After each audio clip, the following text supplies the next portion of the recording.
"I will not be your bride," I said to the Duke.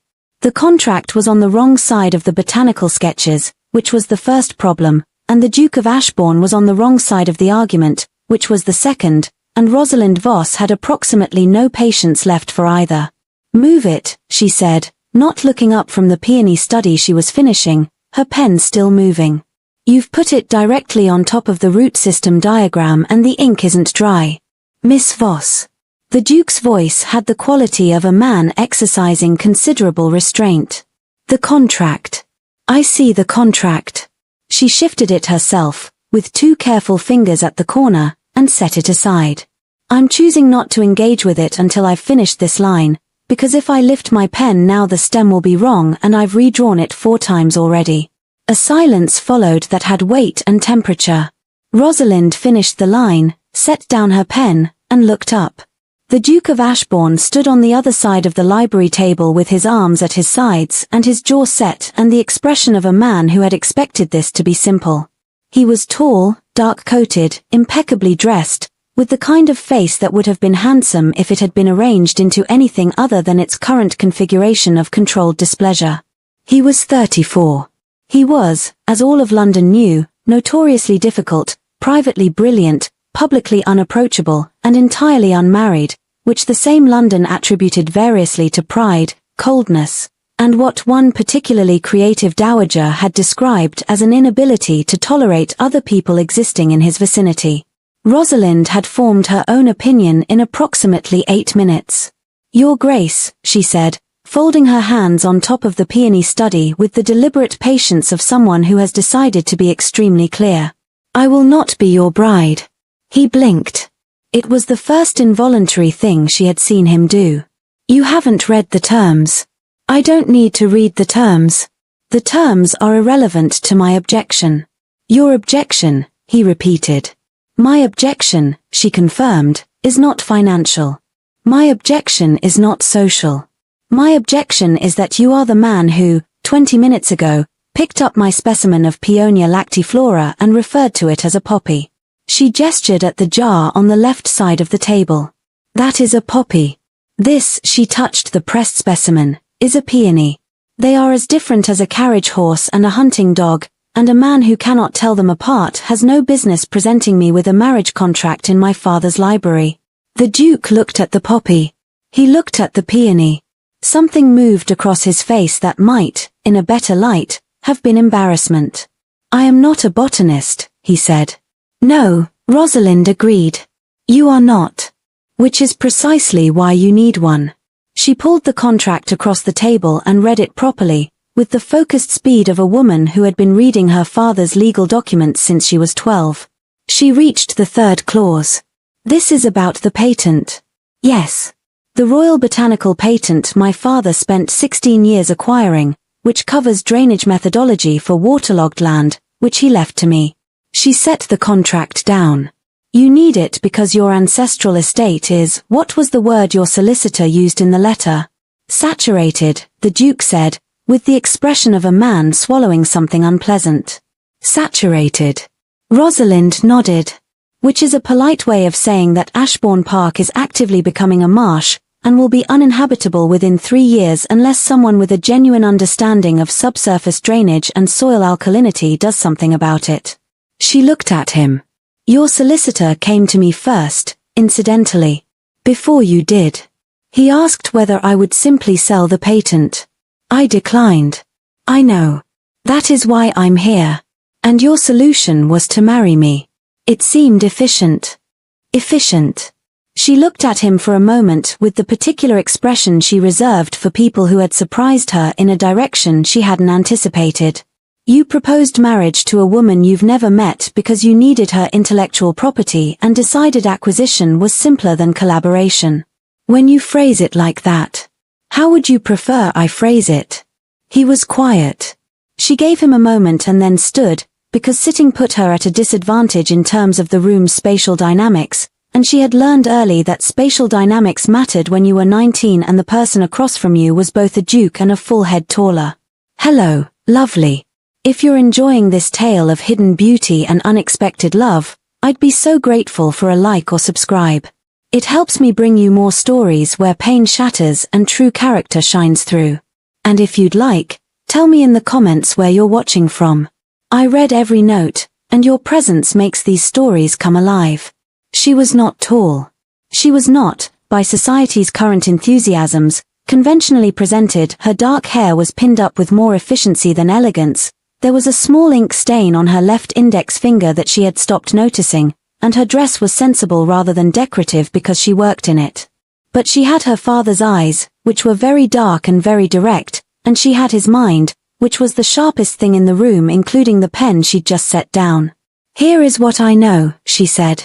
"Your estate has a drainage problem that originates in the northwest quadrant, most likely from a blocked subsurface channel that was redirected during the construction of the east wing sometime in the last 30 years. The water is collecting in the clay substrate and has nowhere to go. Left untreated, it will undermine the foundations of the oldest part of the house within 18 months. She picked up the contract. "Here is what else I know. You don't need my signature on a marriage contract. You need my expertise in the field, access to my father's drainage methodology, and someone who can implement it without destroying the existing topography." She held the contract out to him. "Take this back. And when you've thought about it properly, come back with something worth discussing." The Duke stood on his side of the table. The candles were low, they'd been burning since before he arrived, and the light was doing no favors to either of their expressions. He took the contract. He looked at it, and then at her, and then at the peony specimen, which was objectively more interesting than the poppy. "You know exactly what the problem is," he said slowly. "I've known since your solicitor described the estate. My father spent 2 years working on a similar situation in Dorset." She began rearranging her sketches back into their proper order. "The methodology works. I've tested the theoretical models." "You tested the theoretical models?" He said it the way people said things they were still processing. "How old are you?" "Old enough to know what a peony is," Rosalind said, without looking up. "Come back tomorrow, Your Grace. With a proposal that involves my mind rather than my name." He left. She listened to his footsteps go down the hall, and the front door open and close, and then she sat back down at her table and picked up her pen, and her hand was entirely steady, which she was moderately proud of. Then she allowed herself, in the privacy of the empty library, to find the expression that had crossed his face when she explained the northwest quadrant problem extremely interesting. He had not looked annoyed. He had looked, for approximately 4 seconds, like a man encountering something he had not planned for. She picked up the poppy specimen and looked at it for a moment. "Not a peony," she told it, and went back to work. Chapter 2. He came back the next day with a different document. It was shorter, considerably more practical, and titled, she appreciated this, professional arrangement, terms of scholarly engagement, which was either a genuine concession or a very good performance of one.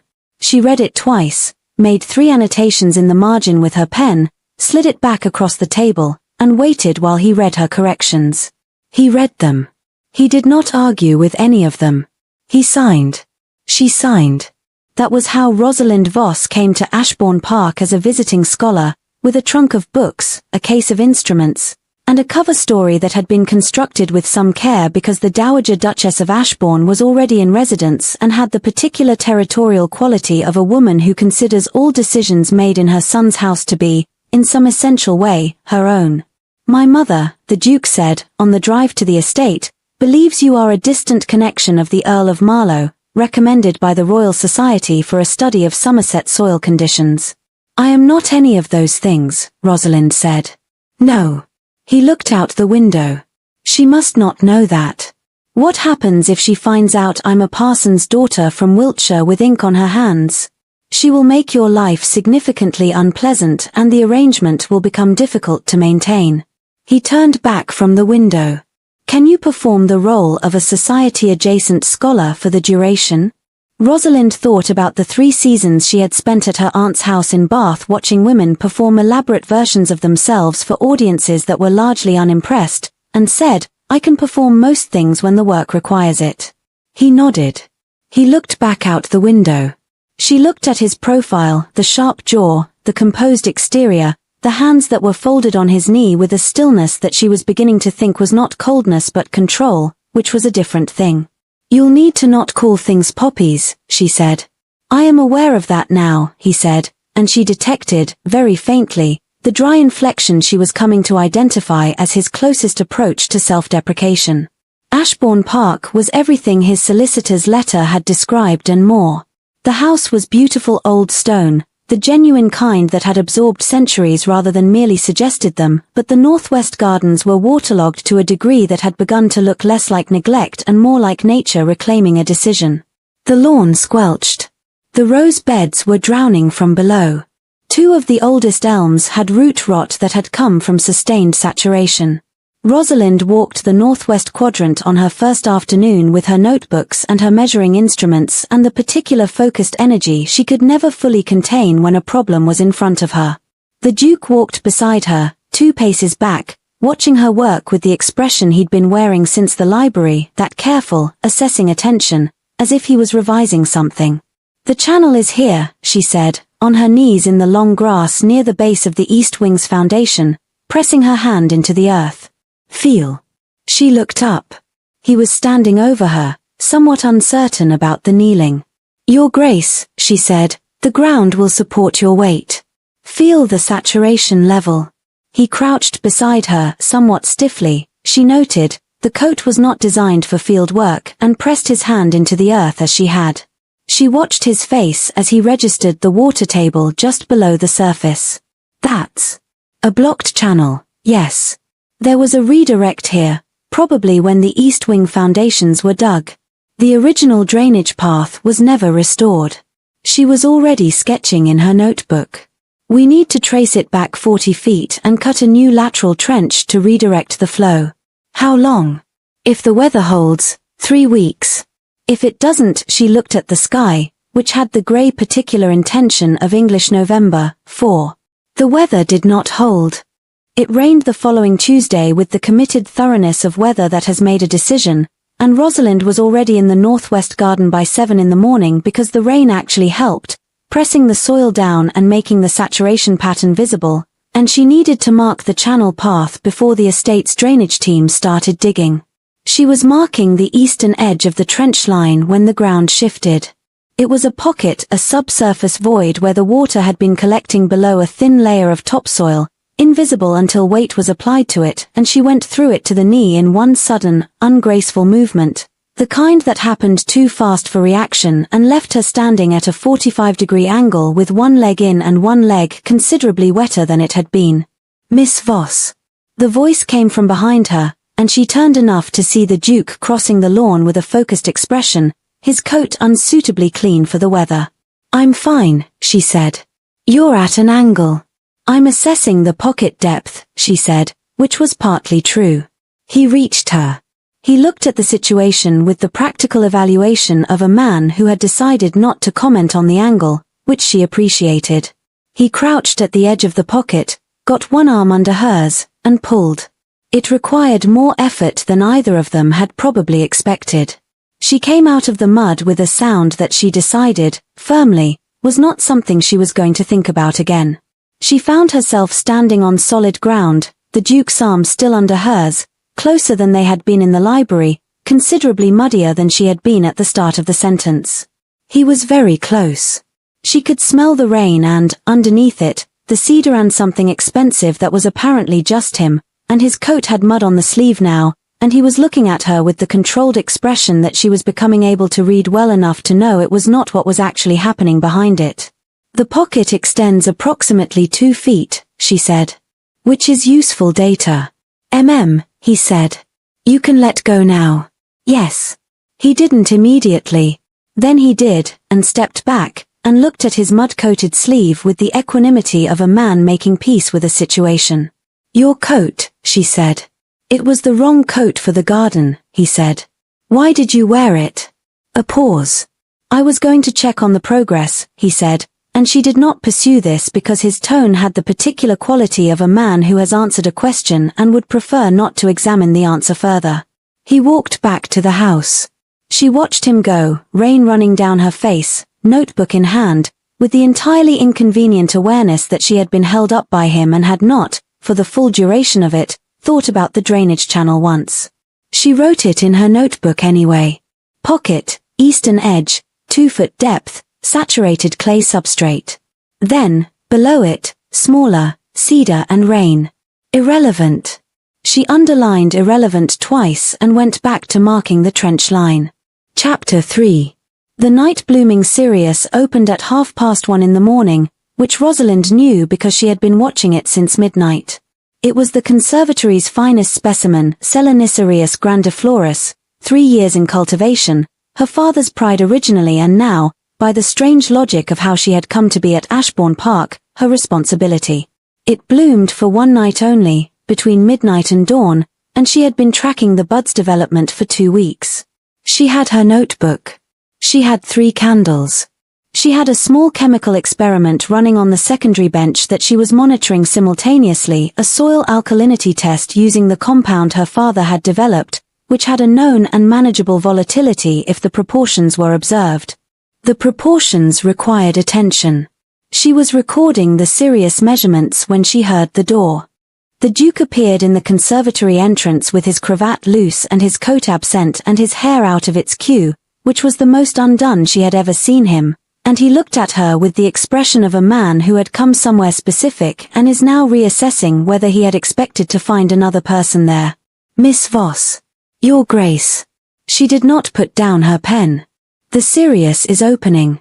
He came in, because she had not told him not to and because, she suspected, the night-blooming Sirius was the kind of thing you came closer to once you had seen it.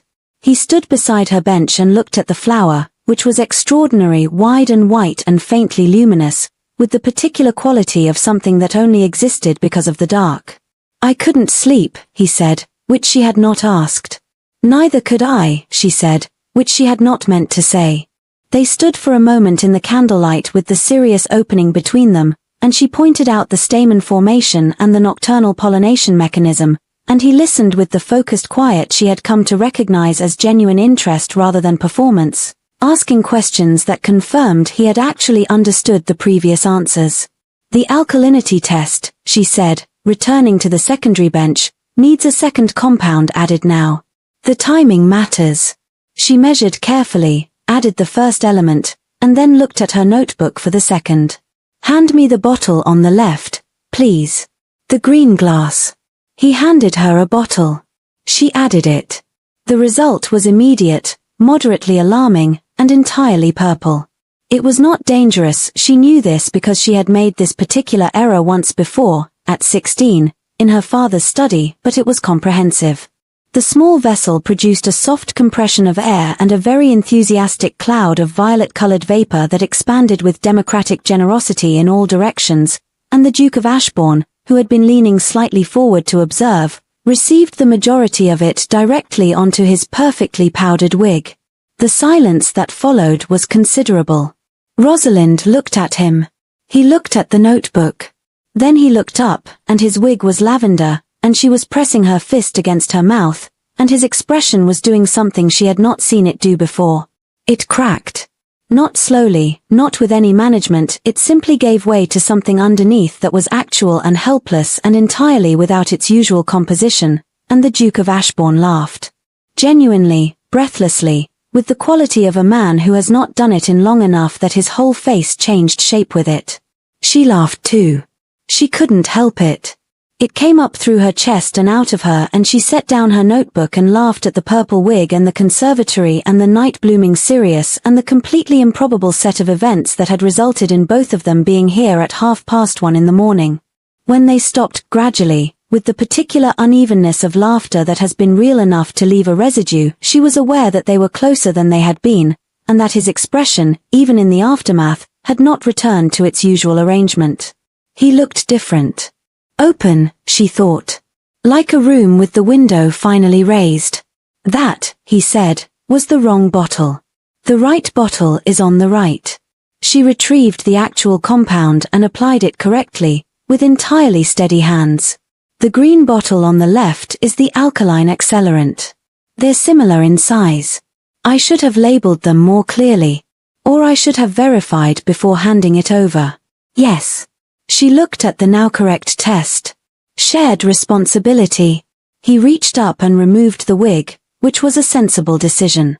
His own hair was dark underneath it, shorter than she had imagined, and without the formal structure of the powdered arrangement he looked younger and considerably more like a person. She turned back to her notebook. "Miss Voss," he said. Why did you refuse, in the library? Not the poppy argument. The real reason." She was quiet for a moment. Because a marriage contract presented without conversation is a transaction presented as a relationship. My father spent his life treating his work as something worth respecting on its own terms. I intend to do the same with myself. She looked up. I'm not opposed to marriage in principle. I'm opposed to being acquired. He looked at her for a long moment. I understand that now. You didn't then. No. He was direct about it, which she respected. I thought efficiency was the same as respect. They aren't. No, she agreed. They're not. She might have said something more, was in fact turning the next sentence over when the conservatory door opened a second time and Lord Vane came in, which was a different kind of surprise and considerably less welcome. Lord Vane was a neighbour, his estate adjoined Ashbourne Park's western boundary, and he had the kind of face that was arranged to be charming and succeeded at the surface level only. He had been at dinner twice since Rosalind arrived, and both times she had caught him watching her with the careful attention of a man collecting information rather than company. He looked at the purple wig in the Duke's hand. He looked at Rosalind with her notebooks and her loose hair and her ink-stained hands. He looked at the conservatory, which at 1:30 in the morning in candlelight was, she conceded, not entirely easy to explain. Ashbourne, he said, with the warm precision of a man who has found what he came for. And Miss Voss. Working late. A botanical emergency, Rosalind said pleasantly. The Sirius. It blooms only once. Indeed. Lord Vane looked at the flower, and then at her, and then at the Duke. Fascinating. I was actually coming to find you. Ashbourne, the East Stable has a situation, but perhaps more pressing, he smiled. I was not aware that the Royal Society's scholars typically worked at this hour. Or without their hair arranged. He looked at Rosalind with the smile still in place and the warmth entirely absent. I wonder if the Dowager is aware of the full nature of your arrangement. The conservatory was very quiet. There is nothing to be aware of, the Duke said, and his voice had returned to its usual composition, flat, cold, the temperature of a winter road. Of course not, Lord Vane said. Though I did find myself wondering, Ashbourne, when I looked into your rather fascinating new scholar, she isn't, is she? Connected to Marlowe. At all. He tilted his head. A parson's daughter from Wiltshire with a botanical patent is a remarkable thing. But it's not quite what you told your mother. He left with the same easy warmth he had arrived with, and the conservatory was the temperature of a different place after he was gone. Rosalind set down her pen. He'll tell the Dowager. Not yet, the Duke said. He'll use it first. His jaw was set. Vane collects advantages. He'll hold this until it's most useful to him. Which means we have time. Some. He looked at her, and the open quality of a few minutes ago had not entirely closed, but it had acquired something else alongside it. I'm sorry. This is a complication I didn't anticipate. Can it be managed? He was quiet for a moment. Then, I have a thought. It requires a masquerade ball and your willingness to be dressed as a goddess. Rosalind considered this. Which goddess? Flora. The goddess of flowers. She looked at the Sirius, which was still opening in its slow, luminous way, indifferent to Lord Vane and the Dowager and all of human complication. That's either very fitting or a sign that you need to think of a better plan. Do you have a better plan? She did not have a better plan. Tell me about the masquerade, she said, and picked up her notebook. Chapter 4. Vauxhall Gardens in November was cold, crowded, and extraordinary.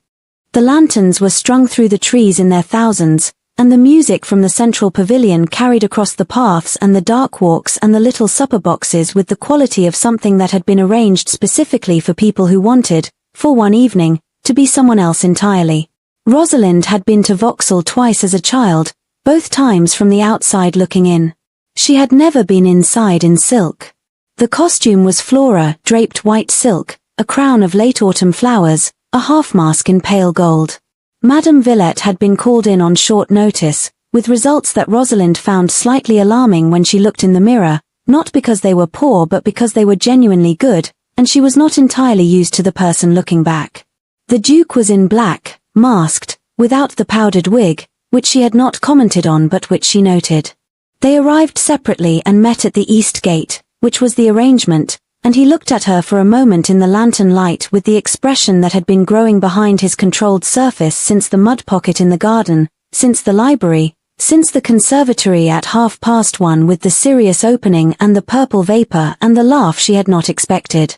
"You look," he started. "Like a goddess of flowers," she said. "Yes. That was the intention. I was going to say formidable." "That's better," she said, and took his offered arm. Vauxhall was masquerade thick, half of London present in costume, identities technically concealed and practically visible to anyone who paid attention. Lord Vane was here. She had known he would be, the Duke had confirmed it. The plan was presence, visible, composed, entirely above suspicion, and if Vane approached, the Duke would handle it before anything could be said publicly. She trusted the plan. She was less certain about the dark walk. It was called that without irony, a section of the gardens where the lantern light didn't quite reach, where the trees closed overhead and the music became distant and the gravel path turned from public to private without formal announcement. People went there for conversations they didn't want witnessed. He steered her there at 10 o'clock, and she went because the supper box had begun to feel enclosed and because she could see Lord Vane across the central path watching them with the careful attention of a man timing something. In the dark walk, with the lantern light reduced to a suggestion and the music a thread, he stopped. "There is something I should tell you," he said. She waited. "The patent," he said. "I don't want it." She looked at him. "You needed it 3 weeks ago." "I needed what it could do," he said. "The drainage methodology, which you have been implementing without the patent being formally transferred, because you are apparently capable of separating your intellectual work from its legal container when the situation requires it." He looked at the trees overhead, then back at her. "I have realized, somewhere between the library and tonight, that the patent is not the thing I am trying to keep." "What are you trying to keep?" she said, and her voice was steadier than she felt, which she was grateful for. He looked at her with the full, direct attention that she had learned was him at his most honest, without the composure as protection, without the control as performance. "You corrected my contract in the margin," he said. 3 separate clauses. "You were right about all of them. You walked my northwest garden in the rain and told me exactly what was wrong within 15 minutes of arriving, and you were right about that too. You have been right about nearly everything, including the poppy, including the alkaline accelerant, including the fact that I proposed marriage for the wrong reasons." "Yes," she said. "You did. I am now considering proposing it for the right ones," he said. "Which are considerably harder to articulate and significantly less efficient." He looked at her. "You told me you weren't opposed to marriage. You were opposed to being acquired." "I did say that." "This is not acquisition," he said. "This is," he searched, and she watched him search, because it was the most honest thing she had seen him do, a man who has been in this garden for 3 weeks and discovered that his estate is considerably less interesting than the person saving it.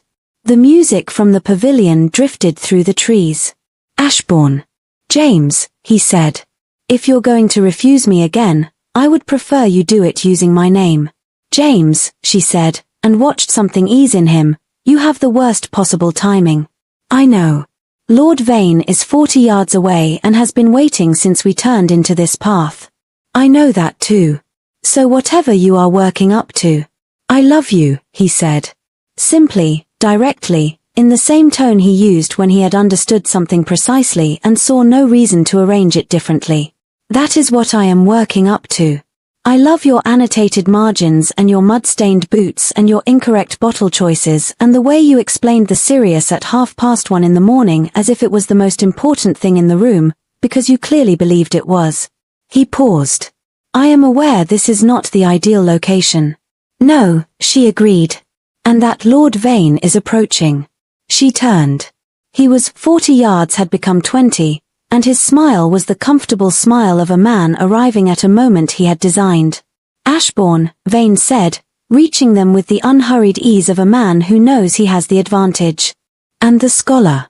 He looked at Rosalind with the smile fully deployed. I've been meaning to speak with you both. Miss Voss, or is it, in fact, Miss Voss?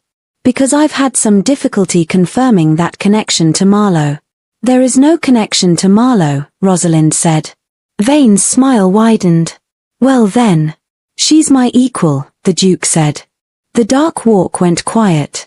Vane looked at him. I beg your pardon. Miss Voss is not my scholar. She is not my employee.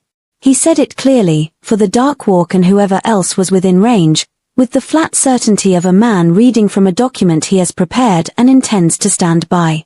She is the holder of the Royal Botanical Patent developed by her father, Dr. Edmund Voss, a man of greater scientific accomplishment than anyone currently employed by the Royal Society. She has spent 3 weeks saving my ancestral estate through her own expertise, which she chose to apply. He looked at Vane with the Winterode expression. Her father was a parson from Wiltshire. My father was a duke. Neither fact is relevant to her capabilities or to my opinion of her. Vane had stopped smiling. I suggest, the Duke said, that you find someone else's private arrangements to speculate about. Vane looked at him for a long moment. Then he looked at Rosalind, and whatever he saw in her face, because she had not arranged it into anything, had simply let it be what it was, made him incline his head and step back and go, with the particular dignity of a man retreating from a position he no longer controlled. They stood in the dark walk alone. You called me your equal, Rosalind said. You are my equal. He looked at her. That is not a romantic statement. That is simply accurate. It is also, she said, the most romantic thing anyone has said to me. He looked at her for a moment more. Then he offered her his arm, and she took it, and they walked back toward the lanterns and the music and the remainder of the evening, which was, against all reasonable expectation, entirely all right. Chapter 5. The scandal, when it broke, was comprehensive. It took 4 days. Vane was too proud to say nothing, too cautious to say everything, so what leaked through London's social channels was partial and therefore more interesting than the full truth would have been. The Duke of Ashbourne and a parson's daughter. A fraud perpetrated on the dowager. A scholar who was not a scholar. A patent. A masquerade. The pieces assembled themselves into a story that was 3 parts truth and 7 parts embellishment, which was the standard ratio for London society news in the winter season. The Dowager Duchess sent 4 letters in 2 days. Rosalind read the first one, gave the remaining 3 to the Duke unopened, and spent the time she would have used on anxiety finishing the botanical documentation she had been working toward since arriving. The documentation was, she knew, the only thing that actually mattered. It was a complete methodological record, the drainage methodology in full, illustrated, with theoretical models and practical applications, and the results from Ashbourne Park's northwest quadrant, which was already visibly improved after 3 weeks. It was, objectively, the most significant practical application of her father's work since his original research, and she was proud of it with the clean, uncomplicated pride of something earned rather than given. She presented it to Queen Charlotte on a Thursday. The Queen was a woman of genuine intellectual curiosity who had corresponded with half the botanists in Europe and maintained the gardens at Kew with the focused attention of someone who understood that plants were not decorative but essential. She received Rosalind in a small morning room at St. James's, with 2 ladies-in-waiting and the focused expression of someone who has allocated 45 minutes and intends to use all of them. Rosalind had 45 minutes. She used 38.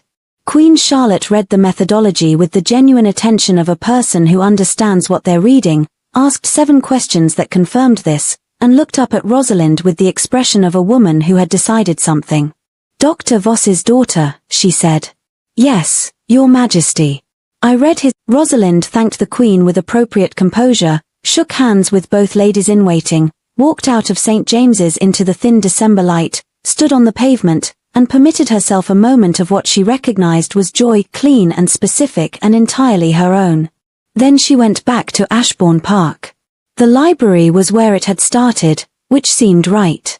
He was there when she arrived, standing at the window with a letter in his hand that he set down when she came in, turning to face her with the expression that had been on his face, increasingly, since Vauxhall. Open. Present. Without the managed distance. The Queen, she said. I heard. He had, she supposed, contacts she didn't. How was she? Precise, Rosalind said. Intelligent. She read the methodology properly. She set her bag down on the table that still had her father's botanical sketches on it, because she had been working here for 3 weeks and it was practically her table now. She's commissioning a full Q study. Royal endorsement. He looked at her for a moment. The scandal. Will resolve, she said. According to the Queen, endorsement precedes reputation in these matters. It does, he agreed. She looked at the table. At the peony sketch, still at the top. At the space where the contract had been, 3 weeks ago. He moved. She heard him come around the table and stop, and when she turned he was closer than the library had previously permitted, and he was lowering himself with the slight stiffness of a man not built for it to one knee on the floor of the library, which was not carpeted and was probably cold. In his hand was a flower. Not a ring. A flower, pressed flat, mounted carefully on a small square of card, the petals white and faintly luminous even in the dry preservation of paper. The Sirius. The night-blooming Sirius from the conservatory, pressed at some point between 1:30 in the morning and now, kept carefully. I don't have a contract, he said. I have this. He held up the flower. I have the conservatory at 1:30 in the morning. I have 3 weeks of watching you fix something I couldn't fix, and argue with me about things I was wrong about, and refuse to be smaller than you are. He looked up at her, and his face was doing the thing it had done when he laughed, entirely present, entirely without management. I have the wrong bottle and the purple wig and the mud pocket in the northwest garden, and the feeling that the estate is considerably improved, but I am completely undone, and I would like to know if you will marry me. He paused. This time because I'm asking, he said. Not because I need the patent. The patent can remain yours indefinitely. I am asking about the person. Rosalind looked at the pressed Sirius. She looked at him, on his knee on the cold library floor, holding a flower he had pressed himself at some point in the last week without telling her, which was either the most sentimental thing she had ever witnessed or the most characteristically precise, and was probably both. Get up, she said. Your knee will hurt. Miss Voss. Rosalind. She held out her hand. And yes. He stood, which he did with the slightly uncertain quality of a man who had prepared extensively for the proposal and less extensively for the acceptance, and took her hand, and looked at her with an expression she decided she would like to see regularly for the remainder of her life. One condition, she said. Name it.